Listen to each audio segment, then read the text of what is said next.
no dust on my photo albums. I can't make it through the day without them. I've been stuck in the middle like Malcolm. AirPods only play early 2000s. Thousands of options to go.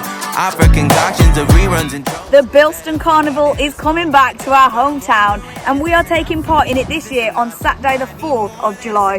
So we're going to be part of the parade. We're going to have a stall at the end, and we're going to be in the parade as well. So if you can take part and you'd like to join us and volunteer and help out, then why don't you speak to Dan or Heather or one of the team so we can get you signed up for that. It will be a great time, a great way of reaching out our community as well. So do let us know if you want to take part and help with that. It's going to be a great fun day, I'm sure. Tomorrow you a stranger, I don't know you. Where'd you cut your teeth? What high school did you go to? I knew yesterday from February we had to go through a lot of crazy things together, so I don't owe you, but I'm a blue version of myself down at the north. Hope in the Park is happening next Sunday, the 28th of June, and it's happening from 11 a.m. It will be starting at 12, but you can come from 11. Bring your picnic, bring your family, bring your friends. Come along to Hickman Park for an amazing way to reach our community with the good news of Jesus. It's going to be a great community event, so just remember as well, there are no XL Church services here at church because we're going to be at Hope in the Park, so join us there.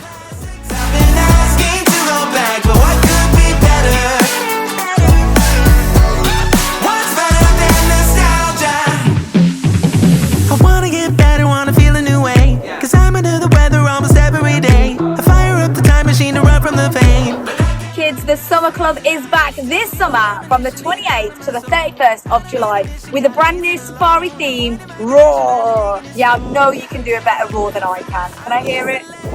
Okay, a bit quiet.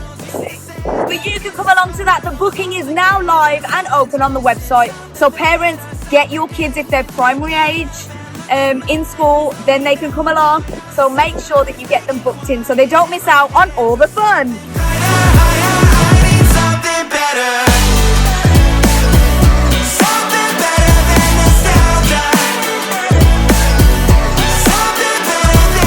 So you can join us for release this Wednesday. Other than that, that's all for church news. Have a great week, guys.